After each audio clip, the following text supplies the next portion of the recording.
Good morning, students.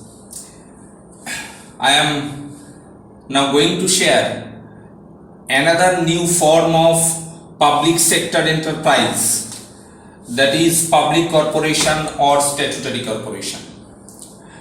So, what do you mean by statutory corporation or public corporation? At first, we are discussing about the meaning of this example, and then we are entering into the features. You know it very well that public corporation it is one of the most important part or type of public sector enterprise. It is a body corporate and formed by a special act of parliament or by the central and state legislature. It is fully financed by the government.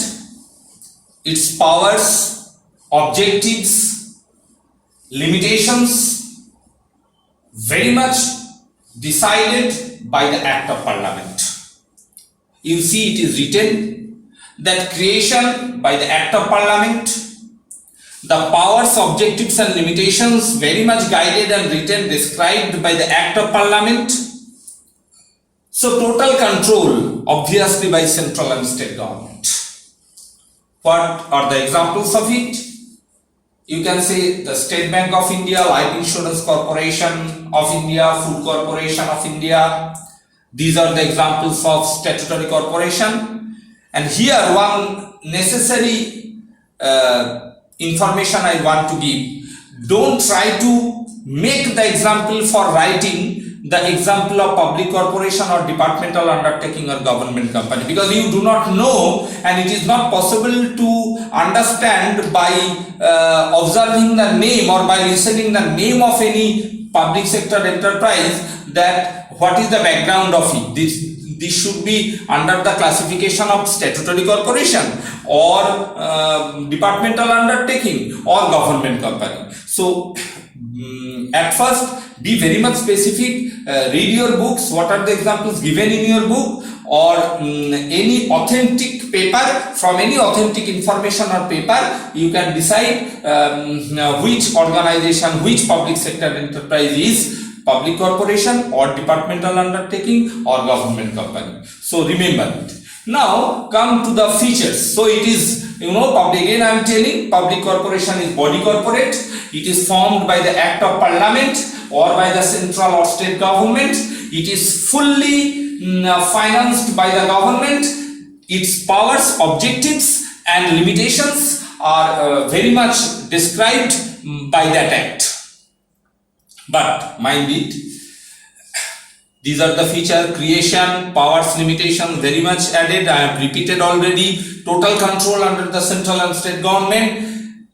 It has separate legal entity, but it has separate legal entity. Mind it, remember it. Departmental undertaking. The departmental undertaking do not or does not possess any separate legal entity, but public corporation or statutory corporation possess or separate legal entity exist in the features of public corporation. So any public corporation like Life Insurance Corporation of India, it has separate legal entity, though it is under the control of the central or state government, guided by the act of the parliament, formed by the act of the parliament. In spite of that, it has separate legal entity.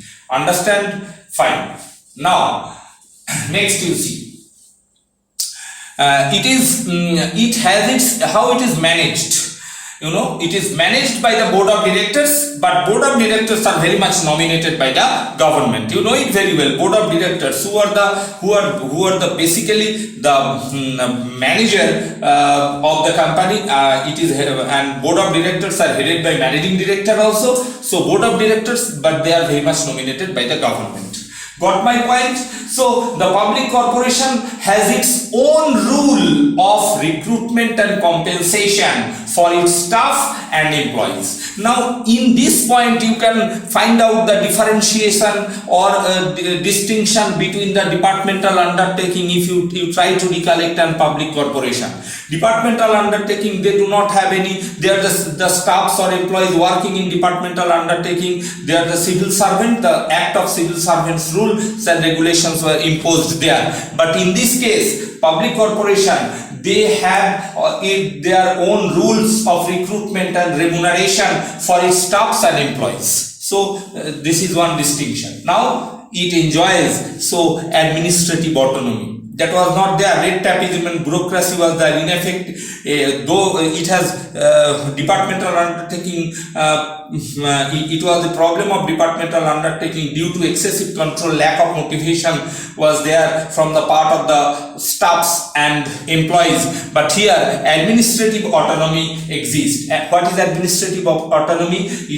It implies that this corporation, administration of this corporation, they can move forward without getting any sharp interference from the part of the parliament, or there is not as such the political interference also. So the main motive of public corporation is to provide the service to the general public. You think about life insurance corporation, they provide the very much important service. Food corporation in India, you think about State Bank of India. So the main motive of these sorts of organization or public corporation is to serve general public. And you know, the entire accounting, entire storing is very much audited. It is written by CAG. What is the full form of CAG?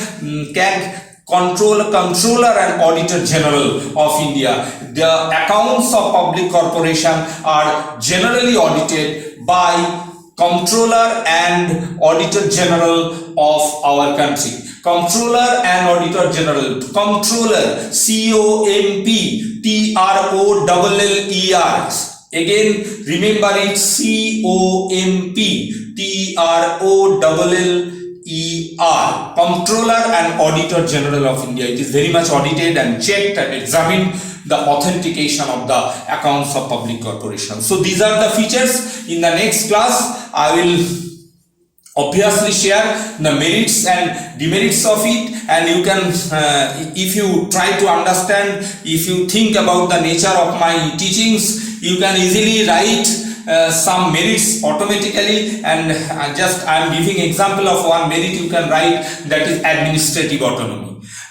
Because administrative autonomy, it is very much written administrative autonomy. This feature can be converted easily into merits. So in this way, you can write some merits and demerits also. If you read the feature, if you interpret correctly the features, what is written here accordingly. So merits and demerits, I will take another class in the next session.